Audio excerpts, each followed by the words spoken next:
It is hard to imagine the scale of the forces that would collide at Stalingrad, a city that few outside the Soviet Union had ever heard of before 1942. In the wake of Operation Barbarossa, the German war machine had surged across the vast landscapes of Eastern Europe, toppling cities, crushing armies, and leaving entire populations reeling in terror. By the time the Wehrmacht approached southern Russia, its advance had already covered thousands of miles, and its soldiers had come to believe in their own unstoppable momentum. The German Sixth Army, a unit that had earned a reputation for both tactical skill and brutal efficiency, was now poised for what was meant to be another quick, decisive victory. Yet nothing in the history of war could prepare them for what awaited in the industrial city that bore the name of the Soviet leader himself. Stalingrad was more than a target, it was a symbol. Situated on the western bank of the Volga River, it was an industrial hub, a city of factories, warehouses, and steelworks. Its factories produced tanks, rifles, and ammunition, fueling the Soviet war effort, and its location along the river made it a vital transportation hub. Capturing it would not only cut the Soviets off from vital supplies, but also deliver a psychological blow. For Hitler, who had already suffered setbacks during the winter of 1941, the city represented the opportunity to demonstrate that German power could still prevail, that the Red Army was not invincible, and that the Wehrmacht could dictate the terms of war even in the harshest conditions. Yet beneath the surface, the city was readying itself for war in ways the Germans could never anticipate.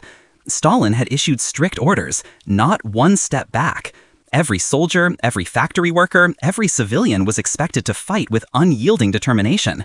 Propaganda posters lined streets already scarred by previous bombardments, and the Soviet leadership funneled reinforcements into the city with meticulous planning. The men who would eventually resist the Sixth Army were not just soldiers, but citizens hardened by years of hardship and inspired by a sense of duty to their homeland. They would transform the urban landscape into a fortress, turning apartment buildings, factories, and even rubble-strewn streets into defensive positions capable of inflicting maximum casualties on the invaders. Meanwhile, the German Sixth Army was marching forward, its commanders confident that their superior training and equipment would ensure victory. Field Marshal Fedor von Bock, commanding Army Group South, trusted in the ability of generals like Friedrich Paulus, whose meticulous approach to logistics and troop welfare had earned him cautious respect among his peers. Paulus was not a flamboyant hero, nor did he seek glory on the battlefield. He understood the value of preparation, of maintaining morale, of ensuring that his soldiers could endure the hardships that were already beginning to mount as the Wehrmacht pushed deeper into Russian territory. By July 1942, the summer sun scorched the steppe, yet the advance continued relentlessly. The Sixth Army moved in a calculated rhythm, bringing with it artillery, tanks, and a seemingly endless supply train stretching hundreds of miles behind them. They were confident, almost arrogantly so, yet the vastness of the territory, the resistance of the Soviet forces, and the unforgiving nature of supply lines meant that every mile forward came with a hidden cost. Fuel ran low, rations were rationed, and men marched exhausted through heat and dust. Still, they pressed on, driven by orders from above, by the promise of glory, and by the deep-seated belief that victory was inevitable. But Stalingrad was waiting. The city's factories were operational, producing weapons and munitions that would soon be used to strike back at the advancing Germans. Its streets were wide enough to maneuver vehicles, yet narrow enough to choke the momentum of tanks. The Volga River, flowing calmly beside the city, was more than a body of water. It was a lifeline, a route for reinforcements and supplies that the Soviets would use to sustain their forces. The Germans did not yet understand that the battle they were about to enter would not be one of swift advances or dramatic breakthroughs. It would be a grinding, relentless struggle, fought street by street, building by building, with each day bringing fresh horrors and testing the limits of human endurance. As the Sixth Army prepared to cross the river and assault the city, the stage was set for one of the most brutal confrontations of the Second World War. Neither side could anticipate the scale of destruction, the suffering of civilians, or the resilience of soldiers fighting for survival rather than conquest. What would follow in Stalingrad would not only shape the outcome of the Eastern Front, but would come to define the meaning of total war, where victory is measured not only in territory gained, but in the cost exacted from every man, woman, and child caught within the battle's deadly grasp. The calm before the storm was ending, and the city itself seemed to hold its breath, waiting for the first shots, the first screams, the first fire that would ignite a struggle stretching from the banks of the Volga to the very heart of Hitler's ambitions. Stalingrad was no longer just a city. It was the crucible in which the fate of armies, nations, and the course of the war itself would be tested in ways history had rarely seen. As the summer of 1942 burned on, the German Sixth Army advanced steadily across the southern steppes of the Soviet Union. Their movement was a symphony of coordination and mechanical precision, tanks rolling forward in tight formations, artillery units laying down barrages to soften the defenses, and infantry following close behind, rifles ready and eyes scanning for any sign of resistance. From above, the army appeared unstoppable, an unbroken tide of steel and discipline that had carved a path of devastation across Eastern Europe. Yet beneath the polished veneer of military might, the reality of logistics and human endurance began to gnaw at the edges of their confidence. Supply lines stretched thin, horses and trucks labored under the burden of transporting fuel, ammunition, and food across hundreds of miles of barren land, and the soldiers themselves bore the brunt of marching under scorching sun and dusty wind. Across the Volga, the Soviets were preparing a defense unlike any the Germans had faced before. Every street, every factory, every apartment building was being transformed into a bastion. Civilians labored alongside soldiers, reinforcing buildings, digging trenches, and stockpiling weapons. Women, teenagers, and the elderly all took part, driven by a fierce determination instilled by the unyielding command of Stalin's leadership.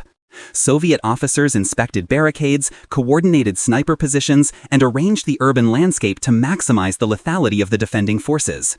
To the invaders, it would appear as though the city itself was alive, watching, waiting, and ready to strike back with 1,000 hidden hands.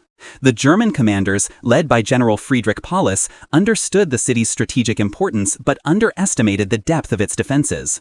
Paulus, meticulous in planning, had instructed reconnaissance units to map out supply routes and weak points in the urban sprawl, but the Soviets were cunning. They used the cover of industrial ruins, collapsed buildings, and narrow alleys to mask their movements and set ambushes. The Red Army's defenders were well-equipped, trained, and resolute. Their morale was unshakable, fueled by the knowledge that retreat was not an option, and that their families, homes, and very survival depended on their resistance. As the Sixth Army approached the city's outskirts, the first shots rang out. The sound of artillery fire and small arms echoed across the open steppes, mingling with the smoke and dust of burning villages. German soldiers, expecting quick victories like those in France and Poland, were met with an intensity they had never experienced. Snipers picked off officers from hidden windows, anti-tank guns ambushed advancing armor, and improvised explosives slowed their progress to a crawl. Every step forward was contested, every street a potential trap. It became clear that the battle for Stalingrad would not be measured in days or weeks. It would be a grueling, months-long ordeal. Paulus recognized that traditional blitzkrieg tactics would fail in the confined urban environment. Tanks could not maneuver freely through narrow streets and rubble-strewn avenues, and heavy artillery often caused as much damage to potential German positions as to the enemy. Infantry, meanwhile, had to clear building by building, sometimes fighting room by room, with the constant threat of snipers, hidden machine gun nests, and barricaded defenders. The city itself seemed to resist, a labyrinth of concrete and steel where every corner could hide death. Yet the Germans pushed on, compelled by orders from Hitler, by their own desire for honor, and by the fear of failure. Meanwhile, the Soviets were not idle. Commissars and political officers moved through the ranks, ensuring that every soldier, regardless of age or experience, understood the stakes. Factory workers who had never held a rifle before were trained to defend their positions. Women were enlisted as medics, couriers, and even combatants, and the city's population became an integral part of the defense. Supplies crossed the Volga River under the cover of night, bringing reinforcements and food to the embattled troops. The river, a natural barrier, became both a lifeline and a trap, as German forces struggled to secure crossings while under constant fire from hidden positions. By mid-August, the Sixth Army had penetrated the city's outskirts, and the streets erupted into chaos. Smoke from burning factories and homes filled the air, mingling with the cries of the wounded and the thunder of artillery. German units found themselves isolated, cut off from support, and forced to adapt to the brutal reality of urban combat. Soviet forces, disciplined and resourceful, exploited every opportunity to strike, withdrawing only to regroup and launch another counterattack. The battle had transformed into a relentless game of attrition, where victories were measured in meters gained and lives lost, and where the human cost seemed boundless. Even as the Germans tried to consolidate their positions, the city refused to surrender. Stalingrad had become more than a strategic objective. It was a living, breathing entity that demanded sacrifice, cunning, and endurance from all who dared to enter it. The coming weeks would see an escalation of violence and suffering unlike seen on the Eastern Front, and the first signs of a conflict that would define the war began to emerge in the streets, factories, and riversides of this seemingly unremarkable city. The clash of titans had begun, and the stage was set for a battle that would leave its mark on history forever. By September 1942, Stalingrad had transformed from a city into a battlefield without mercy. The Sixth Army, despite meticulous planning, found itself ensnared in a nightmarish labyrinth of rubble, burning factories, and crumbling apartment blocks. Streets that had once bustled with life now echoed with gunfire, explosions, and the anguished cries of soldiers and civilians alike. Every building became a fortress, every alleyway a potential death trap. For the German soldiers, trained for rapid advances and decisive victories, this was a trial unlike any they had faced before. Progress was measured in yards rather than kilometers, and each step forward came at a staggering human cost. General Friedrich Paulus, observing the battlefield from a command post hastily set up in the ruins of a former factory, realized that the realities of urban combat were far harsher than any simulation or report could have predicted. The coordination of infantry, tanks, and artillery was constantly challenged by the disorienting maze of destroyed streets and hidden Soviet positions. Orders from Hitler demanded swift victories, yet every attempt to push deeper into the city was met with fierce resistance. Paulus, unlike many of his contemporaries, understood that the morale and condition of his men were critical, and he sought to balance relentless pressure with cautious preservation of his forces. But even the most careful planning could not prevent the chaos that unfolded on the ground. Soviet defenders, a mixture of regular army units, hastily trained militia, and determined civilians, adapted quickly to the German tactics. Snipers perched on rooftops picked off officers, while machine gun nests blocked streets and courtyards. Improvised explosives, rigged in basements and stairwells, slowed the German advance to a crawl. Women and teenagers, once factory workers and students, became part of the city's defensive network, carrying ammunition, tending to the wounded, and, when necessary, taking up arms. The population had become a weapon in itself, a force intertwined with the military that made Stalingrad far more than a simple target. It was a fortress, alive and reactive, feeding on the chaos of the invading army. Amid this inferno, the human cost was unimaginable. Civilians trapped within the city faced starvation, exposure, and indiscriminate violence. Buildings that could have offered shelter became death traps as artillery shells reduced them to rubble. Fires raged unchecked, fueled by the combination of incendiary rounds and the flammable materials stored in factories and warehouses. The streets were littered with debris, bodies, and abandoned equipment, a grotesque testament to the scale of destruction. For every advance the Germans made, another was lost to counterattacks, ambushes, or the unyielding defenses embedded in every corner of the city. The Sixth Army soldiers faced constant psychological strain. They were trained to follow orders, to obey without question, and to see the enemy as less than human. Yet in the ruins of Stalingrad, they were confronted with a resistance that challenged their expectations and forced them to question their own humanity. Men who had fought across France, Belgium, and the open fields of Ukraine now found themselves navigating a surreal nightmare where survival depended not on strategy alone, on intuition, improvisation, and sheer luck. The relentless stress took a toll, leaving soldiers exhausted, demoralized, and increasingly aware that victory would come at a price far greater than anyone had anticipated. Paulus struggled with the duality of command. On one hand, he was responsible for pressing forward, seizing the city, and delivering a triumph that Hitler demanded. On the other, he had to maintain the cohesion and fighting capacity of an army stretched to its limits.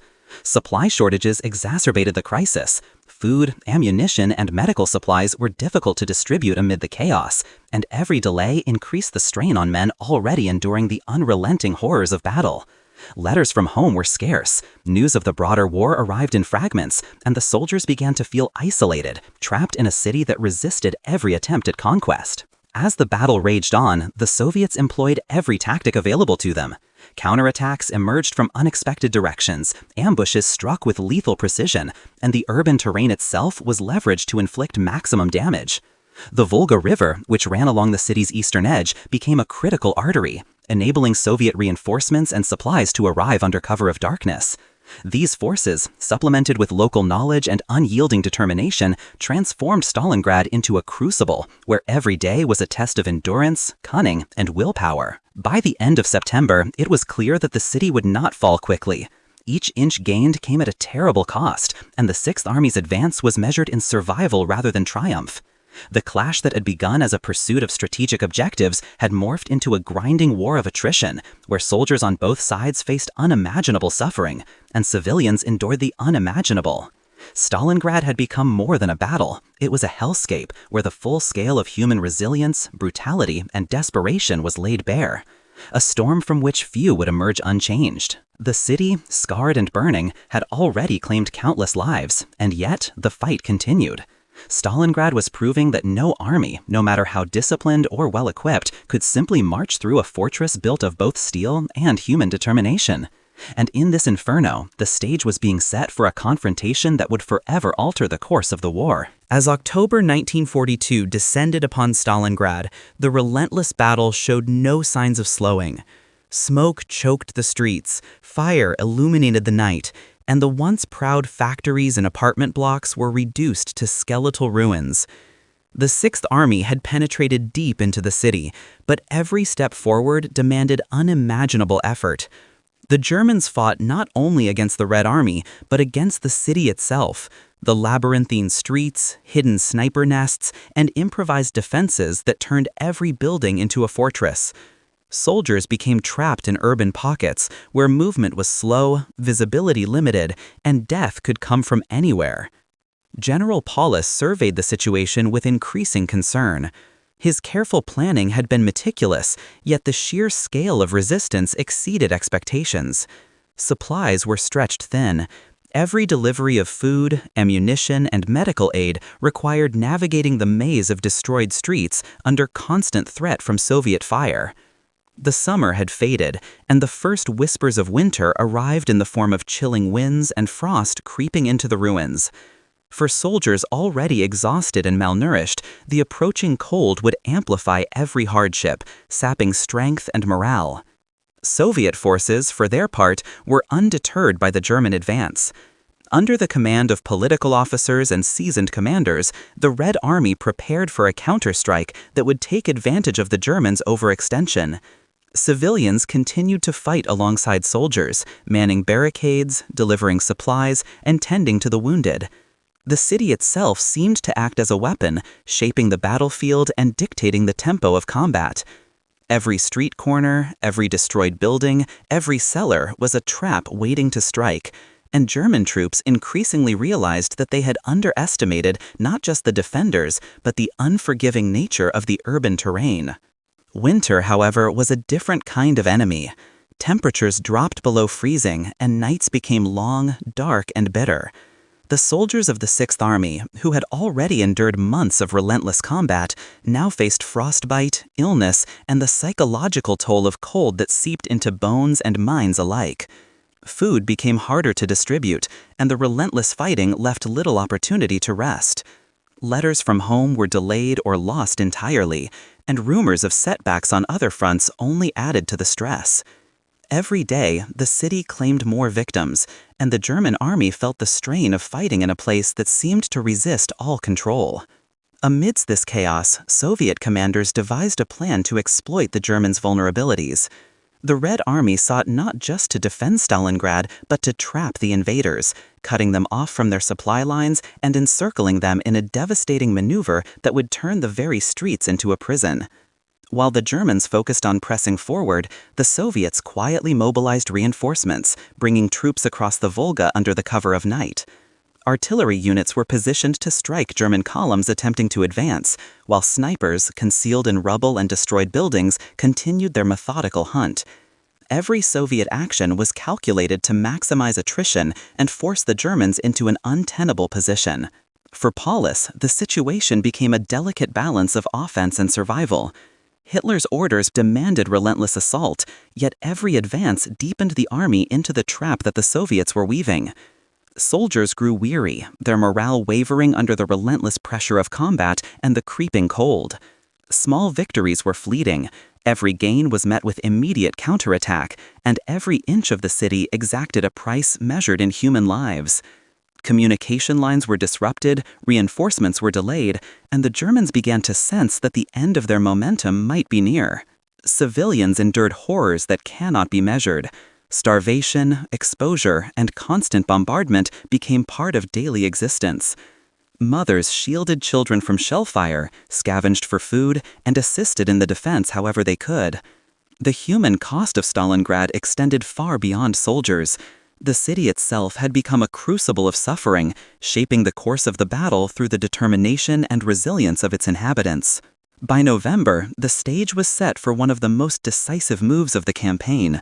The Soviets prepared to implement their plan to encircle the Sixth Army, taking advantage of the harsh winter, the overstretched German supply lines, and the exhaustion of both men and machines.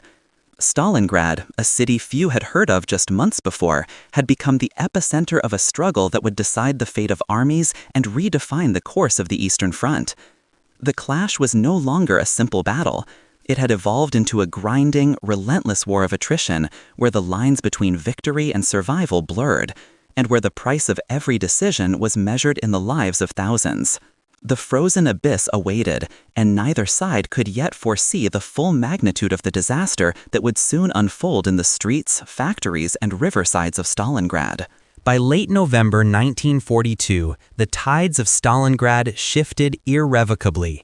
The Soviet High Command, having meticulously prepared, launched a massive counteroffensive from both north and south of the city. This operation, known to history as Operation Uranus, was designed not merely to defend Stalingrad, but to encircle and destroy the German Sixth Army. Tanks, infantry, and artillery struck the flanks, cutting off supply routes that had taken months for the Wehrmacht to establish. German commanders were suddenly confronted with a nightmare scenario. Their forces, previously advancing into the city with confidence, were now trapped, isolated, and vulnerable to a relentless enemy. Paulus, sitting amid the ruins in a makeshift command post, realized the gravity of the situation. The careful strategies he had employed to maintain cohesion among his men were being tested like never before. Communications faltered as Soviet artillery and counterattacks severed lines. Supply trucks were destroyed or captured, and the soldiers' morale, already fraying from months of urban combat and harsh winter, began to waver. The city that had seemed a challenge to conquer now became a prison, a frozen hell in which survival itself became the primary objective. Within the encirclement, chaos reigned. Soldiers huddled in dugouts and basements, rationing what little food remained. Frostbite and hunger claimed more men than enemy fire, and the constant threat of artillery and sniper attacks prevented any semblance of rest. Paulus, mindful of the human cost, struggled to maintain order and discipline, yet even the most organized units found themselves overwhelmed. The rigid expectations of the Wehrmacht, once a source of strength, became a weight, crushing the soldiers as the Soviet trap tightened. Soviet forces, in contrast, moved with precision and coordination. Reinforcements poured across the Volga, bringing fresh troops, ammunition, and artillery to maintain relentless pressure on the encircled Germans. Snipers and machine gun teams systematically targeted officers, disrupting command structures and spreading confusion. The urban terrain that had once served as a battlefield now became a strategic tool, enabling the Soviets to pick apart German positions piece by piece. Every attempt to break the encirclement was met with fierce resistance, and the Sixth Army began to comprehend the full scale of the trap laid before them. The civilians of Stalingrad, though suffering immensely, continued to play a role in the struggle.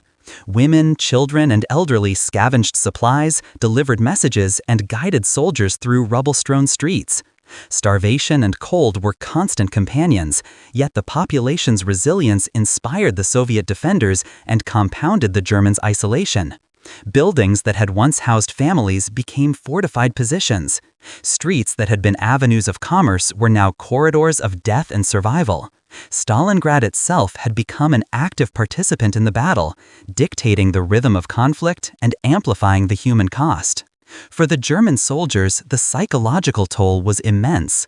Weeks of encirclement brought despair, and the illusion of invincibility that had accompanied the early stages of the campaign evaporated.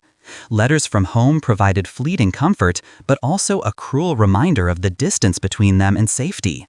Disease spread in cramped quarters, rations dwindled, and the cold gnawed at flesh and morale alike. Yet amidst the horror, small acts of courage and resilience persisted. Men risked their lives to rescue comrades, carry ammunition, or secure positions under fire, demonstrating that even in the darkest circumstances, human tenacity remained. Paulus faced impossible decisions.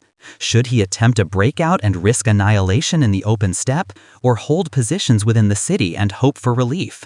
Hitler's orders forbade retreat, insisting that the Sixth Army stand firm and hold Stalingrad at all costs. The pressure from the high command collided with the reality on the ground. Men were dying in droves, supplies were non-existent, and the winter's grip tightened. Every strategy seemed doomed to fail, yet every option carried catastrophic consequences. By the end of November, the Germans were fully encircled. Stalingrad, the city that had been underestimated, had become the heart of a cauldron, burning with the combined fury of Soviet determination and natural hardship. The Sixth Army, once a symbol of Nazi might, was now a force fighting not for conquest, but for survival, trapped within walls of rubble, snow, and the unforgiving will of their enemy. The stage was set for the final desperate months of the battle. As the encirclement tightened, every day would push soldiers and civilians alike to the brink of endurance. Stalingrad had become more than a battlefield. It was a crucible in which human resolve, suffering, and the brutal realities of total war would be tested beyond anything imaginable. By January 1943, the German Sixth Army was a shadow of its former self. Encircled within Stalingrad, cut off from supplies and reinforcements, and battered by the bitter Russian winter, the soldiers faced an unrelenting struggle for survival. Food was nearly non-existent, ammunition scarce, and the cold merciless, seeping into every corner of the ruined city. Disease spread among the exhausted troops, and morale plummeted as the harsh reality of their predicament became undeniable. Once confident and proud, the Sixth Army now fought not for conquest, but for survival in a city that had claimed thousands of lives and shown no mercy. General Paulus, trapped in his command post, was forced to confront the impossible. Hitler's orders had been absolute. The Sixth Army was to hold Stalingrad at all costs. Retreat was forbidden. Yet every day that passed brought more suffering, more casualties, and less hope. Soldiers became skeletal, faces hollow, hands numb from frostbite, yet they continued to fight, clearing streets and buildings block by block. The once meticulously organized army now relied on sheer determination and discipline to maintain cohesion amid chaos and devastation. The Soviet forces, meanwhile, made well of the Germans' isolation. They tightened the encirclement, striking with artillery barrages, precision sniper fire, and relentless infantry assaults. The Red Army advanced methodically, capturing key positions and cutting off the remaining escape routes. Civilians, though suffering immensely, remained resilient, moving through the ruins to deliver supplies, assist the wounded, and bolster the defenders' resolve. Stalingrad itself, scarred and burning, seemed to resist the invaders at every turn, every street and building a testament to human endurance and the unforgiving nature of urban warfare. As weeks turned into months, the reality of defeat became unavoidable. Starvation, frostbite, and relentless Soviet attacks decimated the ranks of the Sixth Army. Efforts to airlift supplies proved insufficient, and desperation grew with each passing day. Soldiers scavenged for scraps of food, melted snow for water, and used what little fuel remained to heat small shelters. The once formidable army was reduced to a fraction of its strength, and the streets they had fought to gain became a prison of ice, rubble, and death. Paulus, realizing the futility of further resistance, made the grim decision to surrender. On January 31, 1943, he capitulated to the Soviets, marking the end of the Sixth Army, and the largest surrender in German military history. Thousands of soldiers were taken prisoner, many already weakened or dying from exposure and starvation. The surrender was not a moment of celebration, but a somber recognition of the cost of hubris, miscalculation, and the unforgiving will of both nature and determined defenders. The fall of Stalingrad reverberated far beyond the city's frozen streets. For the Germans, it was a crushing blow to morale, shattering the myth of invincibility that had accompanied the Wehrmacht since the early campaigns. Hitler's ambitions in the East were permanently curtailed, and the momentum shifted decisively to the Soviets, who now held both the initiative and the psychological advantage. For the Soviet Union, the victory at Stalingrad became a symbol of resilience, sacrifice, and national unity, a rallying point for the Red Army and the people in the brutal years that would follow. The city itself lay in ruins, scarred by months of relentless combat, fire, and bombardment. Factories, homes, and streets were reduced to rubble. Yet Stalingrad endured, its reconstruction a testament to human resilience and the determination to rise from devastation. Civilians who had survived bore the scars of hunger, loss, and trauma, yet their survival became a crucial part of the city's story. Stalingrad was no longer just a battlefield. It was a monument to the endurance of a nation, a stark reminder of the cost of total war, and an enduring symbol of sacrifice and defiance. In the aftermath, historians would come to understand that Stalingrad was more than a military engagement. It was a turning point in World War II, a clash of strategy, endurance, and willpower that demonstrated the limits of even the most disciplined armies. The lessons of Stalingrad about preparation, resilience, and the unpredictable nature of warfare would echo through the decades. Yet for those who lived it, the memory of smoke-filled streets, frozen corpses, and the relentless roar of artillery remained unforgettable, a haunting testament to the human capacity for both destruction and perseverance.